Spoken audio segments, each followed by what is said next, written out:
Hi, I'm Shravan Shetty. I'm a career coach and leadership consultant. A career is a great adventure. We say this because when you decide on a career path, you're looking at spending the rest of your life, which is close to 20 to 30 years of your working life, when you come out of your education in your 20s, focusing on what you want to do in terms of putting your interest, skills and ability to work. So the question is, what career is right for me? And should I take up science, commerce or arts? And should this be based on what is trending right now? Should it be based on my specific skills and abilities? A career is all about fitment. We always say that to succeed in life, you need attitude, skill and knowledge. Taking a step forward, apart from looking at the attitude, skill and knowledge required to succeed in a career, it's important to see fitment. When we say fitment, what we mean is, what are you good at, what are you passionate about, and what will earn you a good income. These are three aspects that we look at. And when we say what is the income you're looking at, what do we think is the value that the outside world can give for the skills and abilities that we have to offer as we go about building a career for ourselves. It brings us to 4 P's. The 4 P's in specific are passion, personality, preferences, and principles. So by this, what we mean to say is that, are you passionate about this career path that you've chosen? If you don't like physics, if you don't like accounting, and you then embark on a career either to become a physicist or you embark on a career in commerce and management, the chances are that after the initial thrill of being in a trending career, you begin to lose interest and then begin to blame everybody else around you for the career choices that you've made. So it's important to pick a career where you have certain interest and you are naturally good at, because this ensures that there is a longevity to your career. By principles, what we mean to say is that we are looking at what are the values that you have and the potential that you're looking to build about yourself. So if you are somebody who is a person who has the principle that you work better as an individual contributor, then clearly getting into a sector which requires you to work a lot with people would be very stressful for you. Likewise, looking at the 4th P, preferences, when we say preferences, we also mean work preferences in terms of the pace of the work, in terms of the work environment that you want to be looking at yourself contributing to. When we look at careers in science, commerce or arts, it's important to understand that as we are making a choice or decision coming out of our 10th standard, it's important to take the best decision at that point of time. So if you've not made up your mind whether you want to decide on a career between science and commerce, then it is good to take up your 11th in science, because what it does is, if you take up science as an option, you can still, going through 11th and 12th, based on your 12th standard marks, decide whether you want to still pursue a career in science, go in for science course options. In case your science marks are not to the extent that you expected to get into medicine, then your backup career comes into play. You can still take up commerce. Now let us say that the subset of choice that you're looking at is between commerce and arts, but you're unable to make up your mind. It's better to take up commerce and then post your 11th and 12th, based on again what you've discovered about different career options, make that foray into arts. So to recap, if you are undecided between science and commerce, if you take up science, you can still explore science and commerce. And if you are undecided between commerce and arts, then you should take up commerce, because then you have 2 years to make up your mind. So the reason being, to be very precise, is when you take up the science course, academically it's possible for you to also take up commerce, but you can't take commerce and then choose to get into a science course after your 11th and 12th. Likewise, between commerce and arts, if you take commerce, you still have the option to go for both commerce courses and arts courses. But if you take up arts in your 11th, then it's not possible for you to pick up any career course option which has commerce subjects post your 11th and 12th. So if you're undecided as a 10th standard student, I recommend that you take your decisions based on these permutations and combinations which might be playing in your mind. When we speak about the road which is often traveled, what comes to mind when we look at science is science, technology, engineering and mathematics, careers which are powered by STEM. So when we look at engineering, of course the first and the topmost colleges that one looks at is the IITs, Indian Institute of Technologies, for which you take the joint entrance exams. You also have the NITs, the National Institute of Technologies, which is the second set of choices in terms of engineering colleges that everybody looks at. We also have state-wise ranked institutes which are the top 10, top 20 according to the entrance tests. Now there is a lot of information available on these entrance tests and what needs to be done to get into these higher into these institutions like IITs, NITs and the top engineering colleges. Now this is common knowledge. Now let's look at emerging career opportunities and also changes in the conventional engineering branches. The engineering branches that everybody knows about and which has been there for the past decade or so are courses like computer science, information technology, mechanical engineering, instrumentation, civil engineering branches to name a few. The newer branches which have come into play are engineering courses which offer electives or whole courses in data sciences, artificial intelligence. There are also integrated courses which have now emerged, like the mechatronics course by Manipal University, which integrates mechanical engineering and electronics. And today when we think about mechanical engineering and electronics working together, we can look at robotics coming into play, which is robotics which includes drones, for example. It also includes machines which are coming to play within the house cleaning space as well. So as we look at new products and technology which are emerging, we can work backwards and also see what courses would actually lead you to join companies like that.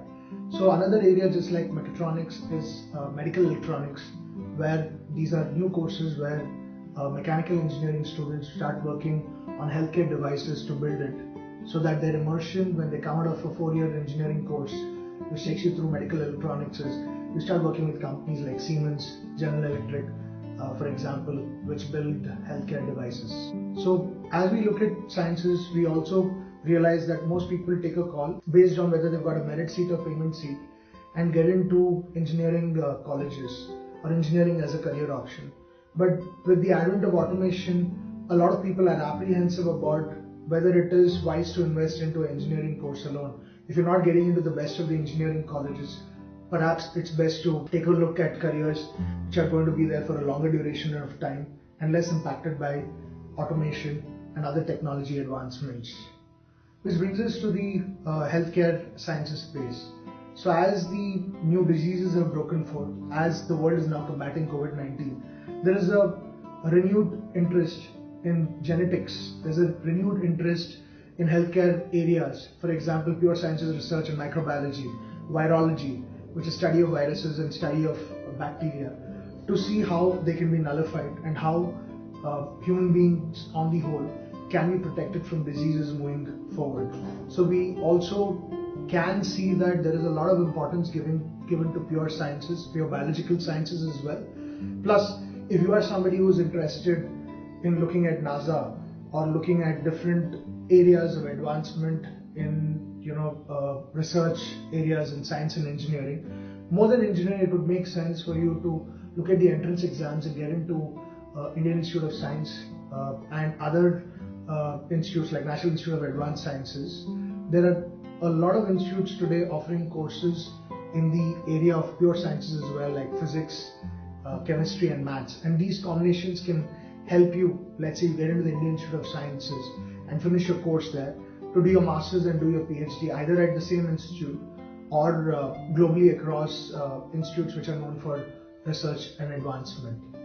So whether it's research in the medical healthcare science, pure science courses like which involves biology, botany and zoology, those are courses which are offered right from colleges like Christ College to institutes which are very specialized and focus only on healthcare research. You also have programs, as I was mentioning earlier, like BSc Mathematics, BSc Physics, BSc Chemistry, which can help you get into different institutions which are research focused, which can be private institutions where you might go into research organizations which work on advanced cars, like the Tesla, for example. It also gives you opportunities to work in the area of material sciences and get into space science research as well. Also in terms of the chemical industry, which is the primary industry to supply a whole lot of different chemicals, essential right from the food industry to agricultural field, as well as to a diverse set of sectors, which brings out a huge set of products that we can see across categories. Commerce is the lifeblood of business, and when we look at commerce, the conventional career opportunities that everybody's looked at over the past decade or so, commerce careers involve again the road often taken and the road less traveled. When we look at the road often taken in terms of commerce, what are the careers that come to our mind naturally?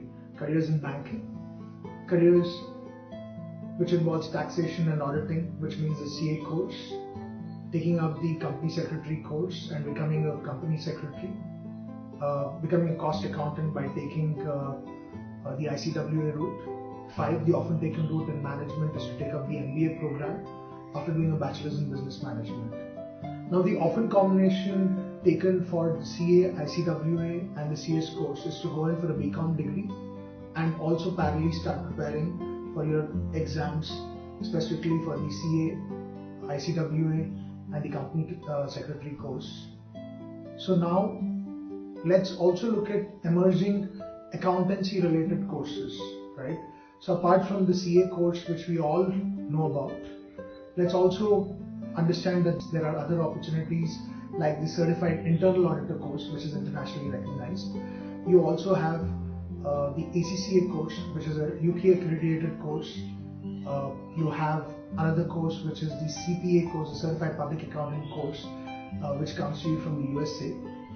Now, apart from these conventional courses that we know about, if you want to specialize in specific areas of finance, we have option and opportunity in taking up the Chartered Financial Analyst course, which is the ideal course for you to take if you want to become an investment banker, as well as your consideration of courses by the CMA, which is in the area of cost management accounting as well.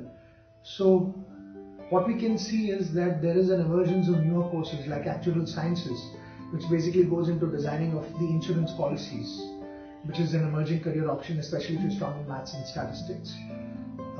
We also have the option of taking a look at programs like the Certified Financial Planner course, which helps you to plan everything from looking at helping individuals plan their finances, to buy homes, to manage their children's future education, as well as looking at their overall retirement post their 20-30 years of work as well.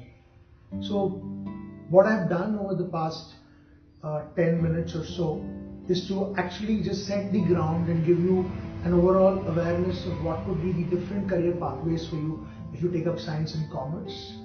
In this segment and in this video, due to the paucity of time, I'm just focusing on science and commerce overall. I mentioned a lot of careers in this segment of a talk that I'm addressing you in right now. Please get in touch with any further career queries that you might have, any questions or doubts you might have about any of the careers that I mentioned in this video, as well as there could be other careers which you've heard about, which I have not mentioned, because there are a whole lot of thousands of career options when you take up science, commerce or arts. It's not humanly possible to cover that in a 10 to 15 minute talk for sure. So please write. So what follows right now is that I would recommend that you look at the website Careers 360, which has the entire information that is required for you to look at entrance tests, what is required, what are the top ranked institutes in different fields. It's a reservoir of knowledge which has everything to do with career opportunities in India and overseas. Take a look at that website. You can see the link in this video as well. So I began this video by talking about the fact that I'm a career coach and also a leadership consultant. I would like to close this video by talking about what it takes to be a leader in today's world. So today's youngsters as you step into studying 11th and 12th and you're looking at your career horizon, which is into taking up a degree program, doing your master's, and then start earning your livelihood, either as an entrepreneur or as an employee in a company, it's important to look at a single fact: the world has changed dramatically. Today, what's expected of every global citizen, every young citizen, is far greater interaction and immersion into showing leadership at work, leadership in the community as well. So I would like to say that what lies behind us and what lies before us are tiny matters compared to what lies within us. So please use these 2 years, which is your 11th and 12th standard, not only to look at academics and the career that you're going to look at progressing in, but also leadership skills, essentially, because leadership starts young and leadership is a journey. So if you start developing your personality, not just from academics, co-curricular, extracurricular, but also integrating all these different aspects to add even community service and develop yourself as a young leader holistically, these traits will become seeds of your future, so that once you are done with your 11th and 12th and you get into any career pathway, you can rise to the top, because that's what it takes for you to be at the top. Not to just be an individual contributor or a team player, but to be a leader who can take himself or herself and the entire team to greater success, whether you're an entrepreneur or whether you are an employee in any company. So I wish you all the best. Please get in touch with any queries that you have regarding any aspect of career and careers, and I definitely will come back to you with a curated webinar where we will definitely respond to all your queries and questions that you have regarding any career in the world. Thank you.